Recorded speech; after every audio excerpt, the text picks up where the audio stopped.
Josip Broz Tito. Many people know him as Tito, and today we are going to talk about his life and how he managed to rule over Yugoslavia for 35 years.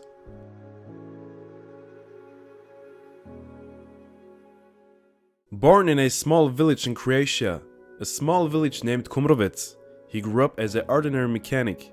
During the First World War, he joined the Austro-Hungarian army, but was later captured by the Russians, and in Russia, he gained his first political experience. He came back in 1936 and was deeply involved with the Communist Party, and everything was normal. But in 1941, the Germans attacked Yugoslavia, and of course, the political view of Tito was opposed to the German one, so he organized resistance and fought back. As Yugoslavia lost the war, Tito and his partisans employed effective guerrilla tactics to harass and disrupt the forces. They conducted sabotage operations, ambushed enemy troops, and launched attacks on the key infrastructure.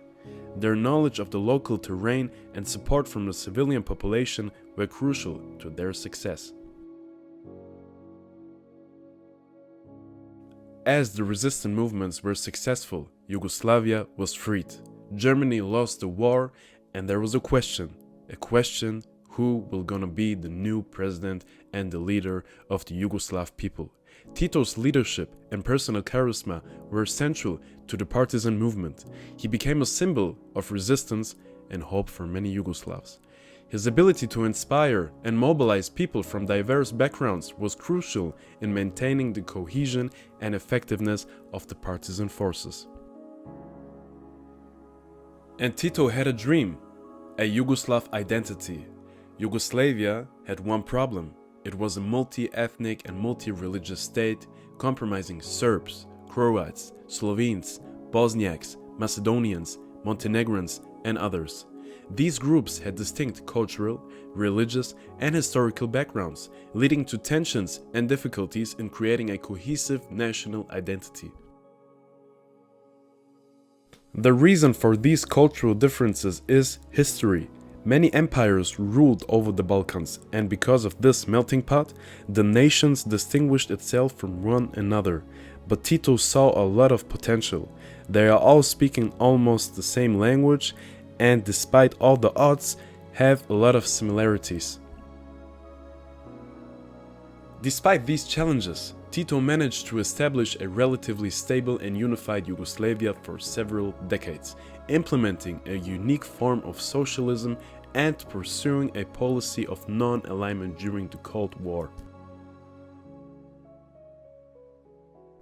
And even though Yugoslavia was neutral in the Cold War, Yugoslavia experienced periods of relative prosperity, especially in the 1960s and 1970s.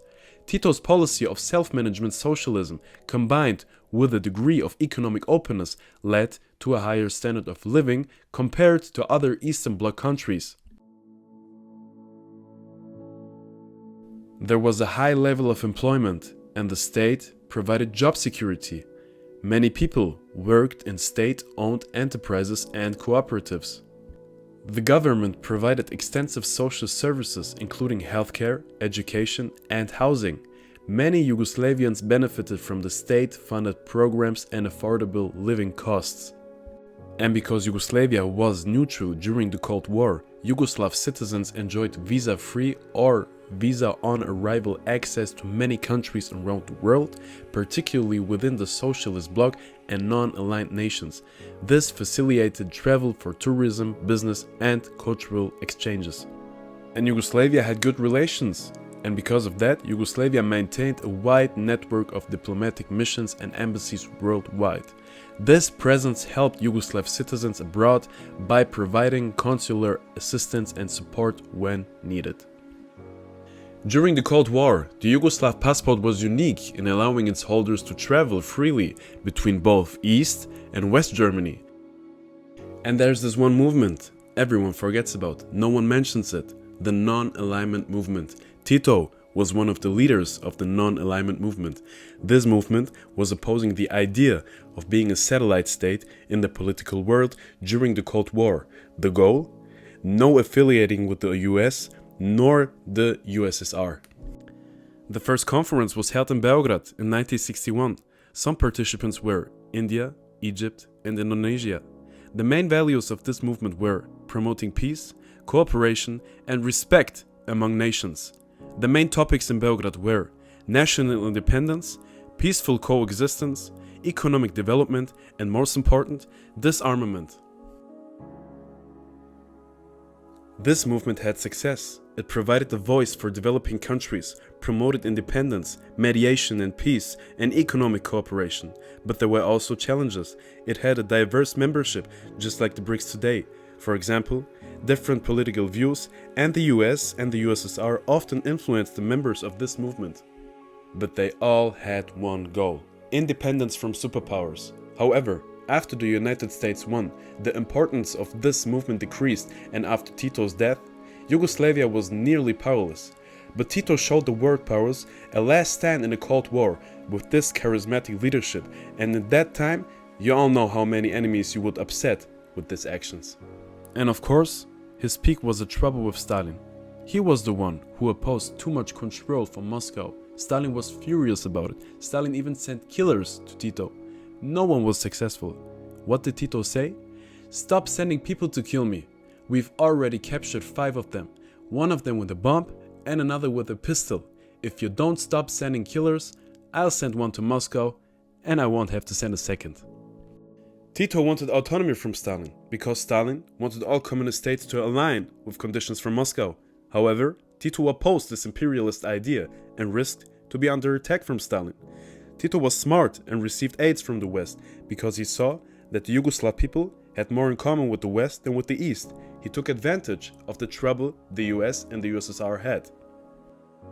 Stalin did not dare to attack Yugoslavia because Tito's regime had strong popular support, a well-organized and capable military, and Yugoslavia's strategic location made such an invasion very risky. And sometimes I even question the capability of the Yugoslav army. But when I think about the trouble Tito had with Stalin, Stalin did not dare to attack Yugoslavia. Not without a reason. The army was very strong and capable. An attack could have provoked a broader conflict and destabilized Eastern Europe during the early Cold War period. However, Stalin died, and Tito was likely relieved when Stalin died, because it marked the end of the intense Soviet pressure and threats against Yugoslavia's independence, allowing Tito to consolidate his country's non-aligned stance and pursue his own path without fear of the Soviet intervention. Of course, there were also bad things like political repression. For example, there was an island called Goli Otok, and all the people who had opposed political views were sent there for labor work. Ethnic tensions were also present, and so on. Many people thought that too much relied on the capital city of Belgrade, and that Belgrade takes too much profit from other states within. Religion was also not welcome, and because of that, many people thought that Tito wants to undermine other national identities.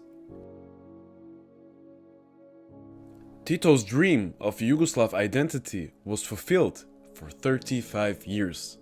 But the problem was that this identity relied on his presence heavily. And that's the problem when a nation has a leader that creates a whole new identity. A nation has to create its own identity based on history and presence, because if that man dies, everything is going to collapse.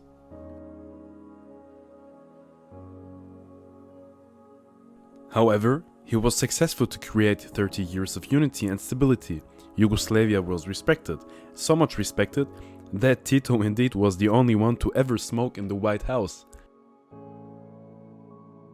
Tito was a brilliant man, brilliant in politics, brilliant in military operations, with a brilliant vision, and he will always be an example of a strong leader. Josip Broz Tito ruled for 35 years. He died on May 4th in 1980. Tito's funeral was one of the largest state funerals in history. It drew leaders and dignitaries from around the world, reflecting his international stature and influence. Attendees included representatives from both Western and Eastern Bloc countries, as well as from non-aligned nations. This event symbolized global respect for Tito and underscored his role as a pivotal figure in the non-aligned movement. This funeral procession in Belgrade was attended by hundreds of thousands Yugoslav citizens, marking a significant moment of unity and mourning for the nation.